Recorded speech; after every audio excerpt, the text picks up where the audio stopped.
My name is Professor Walter Hendricks. I taught philosophy at the University of Michigan for 34 years.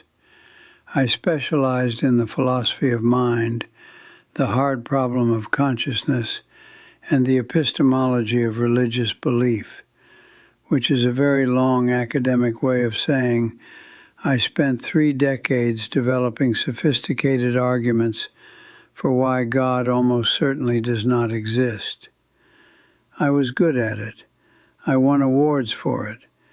And then I flatlined in the middle of a Tuesday afternoon in October of 2018, and someone was waiting for me on the other side, and I have not been the same person since. Let me start from the beginning. I grew up in Grand Rapids, Michigan, in a household that was nominally Lutheran, but practically indifferent. We went to church on Christmas and Easter the way we went to the dentist, out of obligation, slightly uncomfortable, relieved when it was over. My father managed a hardware store. My mother did bookkeeping for a local law firm. Neither of them had strong feelings about God, one way or another, which meant I arrived at university with no particular axe to grind. My atheism was not a rebellion, it was a conclusion. I read Bertrand Russell at 19, David Hume at 20, and by the time I finished my doctorate at the University of Chicago at 28, I had built what I considered an airtight philosophical case for the non-existence of any deity worthy of the name. I was not unkind about it. I want to be clear about that. Some of my atheist colleagues wore their disbelief like a weapon. I preferred to think of it as housekeeping. I was simply tidying up the conceptual space, removing furniture that did not belong there.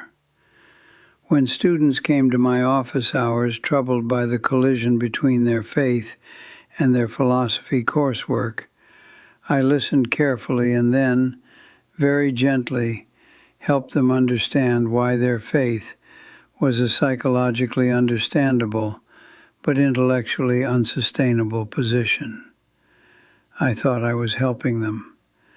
I thought clarity was the greatest gift I could give. My wife, Patricia, was quietly religious her entire life, Episcopalian, thoughtful, not at all the kind of believer I enjoyed dismantling in lectures.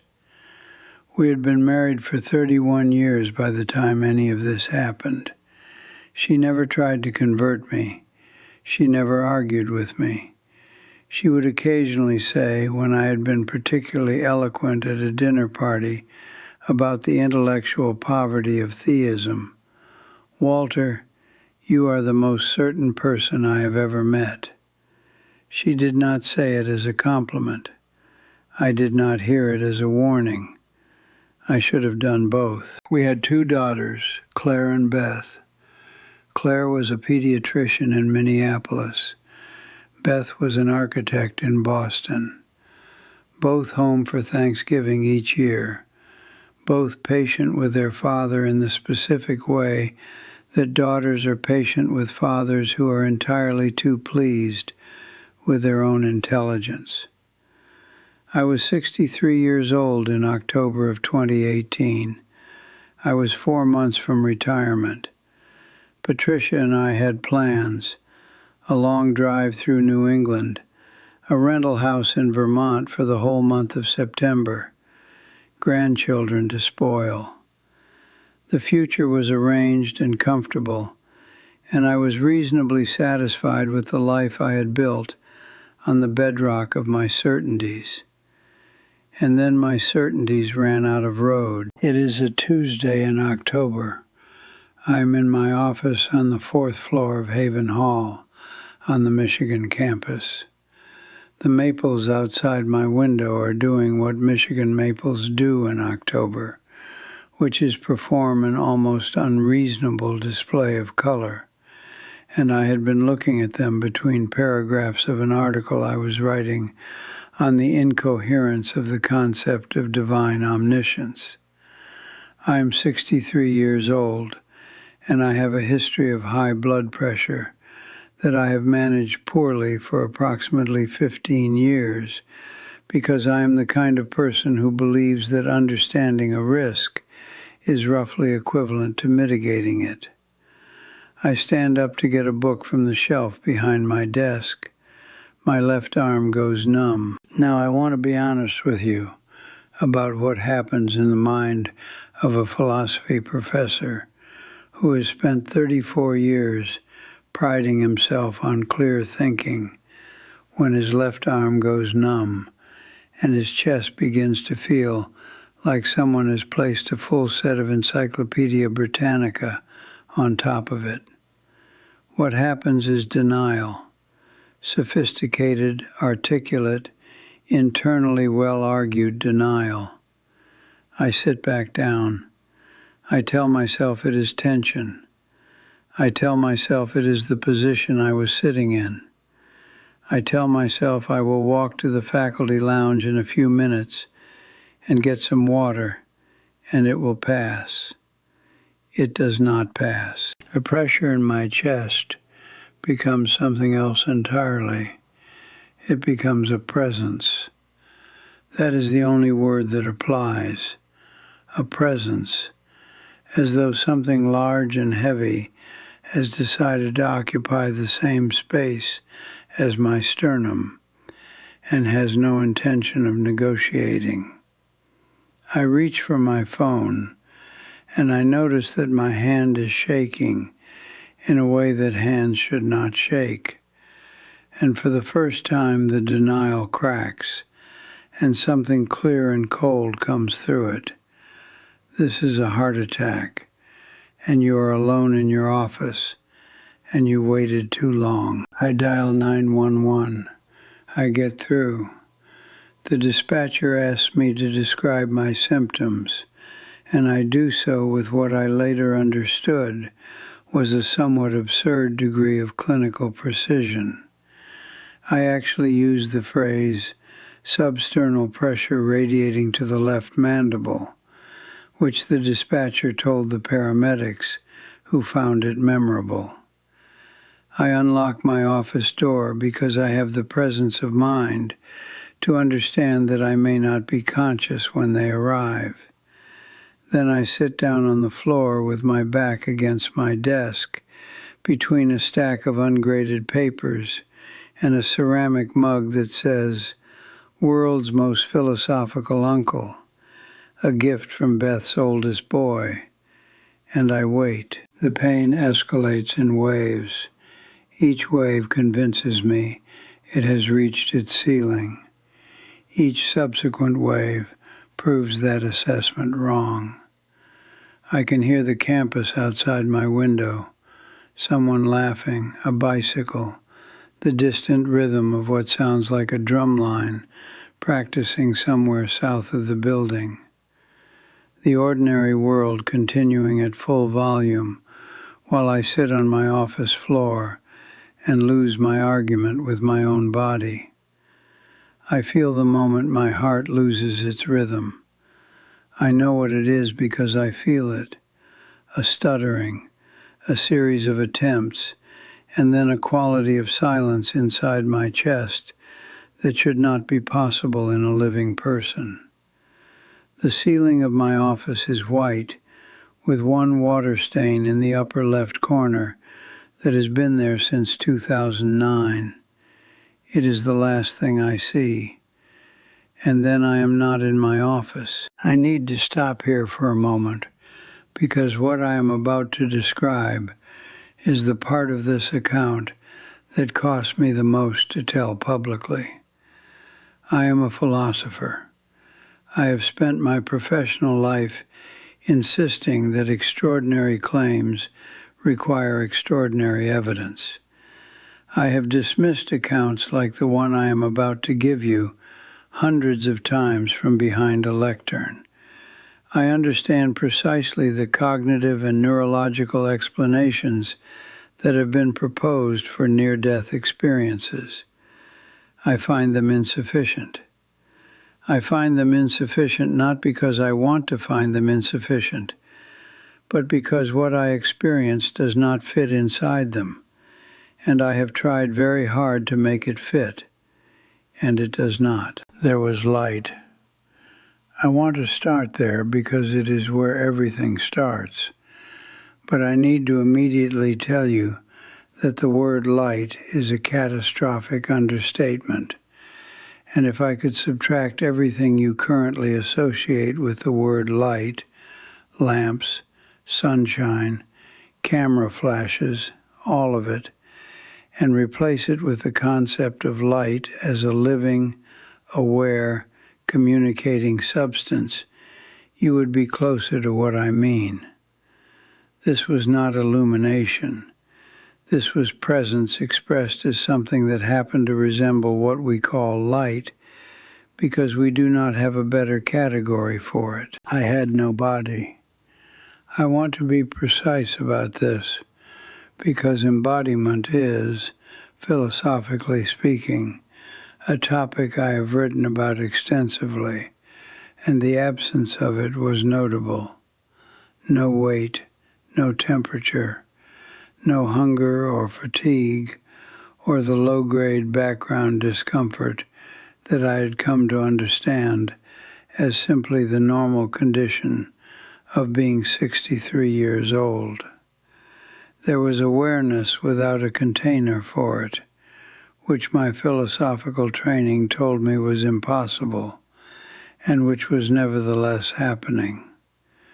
And then there was a figure. I am going to say what I experienced, and I am not going to qualify it past this one moment of qualification.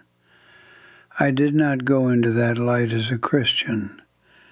I did not go in with any expectation of what I might find. What I found was a figure made of the same light that surrounded everything else, except more concentrated, more deliberate, more, and this is the word that keeps returning to me when I search for the right one, intentional. As if the light had decided to take a shape in order to be recognizable to me. I knew who it was. That is the part that most destabilizes my ability to give you a clean, philosophical account. There was no introduction. There was no announcement.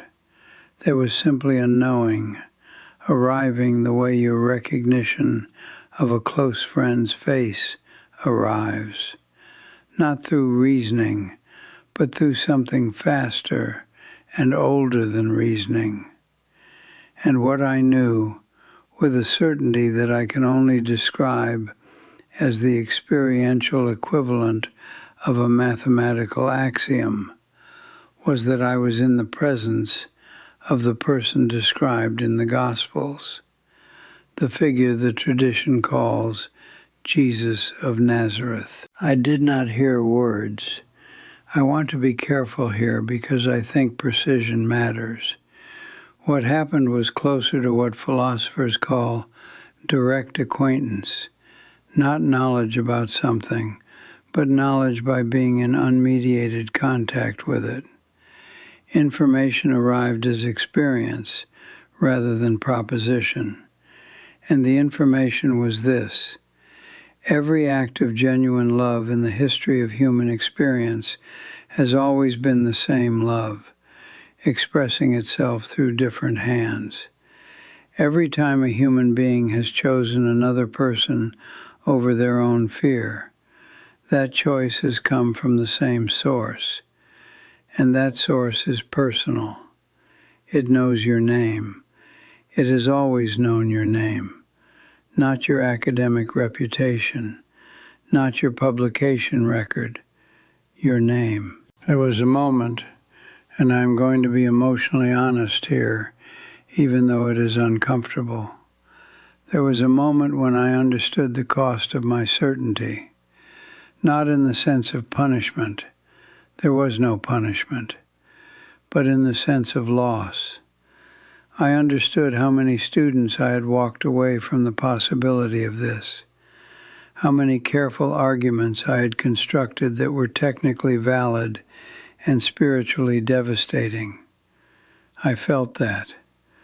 I felt it the way you feel a mistake that cannot be unmade, except that even that feeling was held inside something so much larger than regret that the regret could not sustain itself. It dissolved, not because it was dismissed, but because it was forgiven before I had finished feeling it. I received a specific message, clear, direct, worded in a way that I think was chosen for someone with my particular history. The opposite of faith is not doubt. The opposite of faith is the refusal to remain open. Doubt is welcome here. Certainty without openness is the only door that closes. I wanted to stay with extraordinary desperation. I remember that desire as the most powerful want I have ever experienced, and I am including in that comparison everything I have wanted in 63 years of a full human life. And the figure, that presence, that light concentrated into intention, communicated something that I can only translate as warmth and humor simultaneously, as if it found my desire to stay both completely understandable and slightly beside the point. Patricia, it communicated, without words, without a name, but unmistakably. There was a suggestion of Patricia waiting, a suggestion of time remaining that had purpose in it. I came back into my body like a man falling into cold water from a great height. The paramedics had been working on me for 6 minutes. I had received 2 shocks from a defibrillator. I have since reviewed the incident report, because of course I have. My heart had stopped for an estimated 4 to 6 minutes. The lead paramedic, a young man named Derek Torres, told Carol later that when my eyes opened, I looked, in his words, like someone who had just walked in from somewhere else entirely. I spent 9 days at the University of Michigan Medical Center, stents placed in 2 arteries, cardiac rehabilitation beginning 6 weeks after discharge. Patricia sat beside my bed for all 9 days with the particular patience of a woman who had waited 31 years for her husband to catch up with something she had always quietly known. I told her on day 2. I told her everything. She listened without interrupting, which is notable because Patricia has opinions and is not shy about them. When I finished, she was quiet for a long time. Then she said, "I know, Walter. I have been trying to tell you for 30 years. And she squeezed my hand, and we sat in that hospital room while the Michigan autumn came through the window, and I cried in a way I had not cried since my mother's funeral in 1987, which was the last time the world had successfully overwhelmed my defenses. I did not return to teaching. I retired in December of 2018, 2 months after the heart attack, 4 months ahead of schedule. I have spent the years since in a kind of sustained reckoning that I find more intellectually demanding than anything I produced in 34 years of academic philosophy. I read the mystics now, Meister Eckhart, Thomas Merton, Simone Weil. I read the NDE literature with the careful attention I once reserved for peer review. I attend church with Patricia on Sunday mornings, not to perform belief, but to practice the discipline of remaining open, which is, I have come to understand, much harder than constructing certainty. My former colleagues have mixed responses to my public account of this experience. I understand their skepticism. I built it myself, brick by brick, over 3 decades. I do not ask anyone to simply believe me. I ask only what I should have asked my students from the beginning. Remain open. Hold your conclusions loosely. The universe is not obligated to fit inside your current categories. Claire and Beth find their father somewhat changed, but essentially himself, which I take as a mark in favor of the authenticity of the experience. I am still argumentative. I am still precise. I still cannot let an imprecise claim go unchallenged in casual conversation. But I no longer confuse precision with completeness. I no longer mistake the map for the territory. And I no longer sit across from anyone in pain and offer them clarity when what they needed was company. Here is what I want to leave with you, from one human mind to another. We have all built walls out of what we were certain about, every one of us. The certainties protect us. They organize the world into something manageable. But there is something on the other side of the wall that has been waiting, without impatience, without judgment, for the whole length of your life. It is not threatened by your doubts. It invented the kind of mind that doubts, and it finds that mind, your mind specifically, worth knowing. We do not need to agree on the name for what is there. We do not need the same tradition or the same language or the same map. What we need is to stop being quite so certain that the wall is the whole story, because it is not the whole story. I have seen what is on the other side, and I am telling you with everything I have left that it is made entirely of something that, for lack of a better word, we have always called love. And it knows us, every one of us, completely, specifically, without revision. We are going to be okay. I promise you that from the other side of my own certainty. We are all, without exception, going to be okay.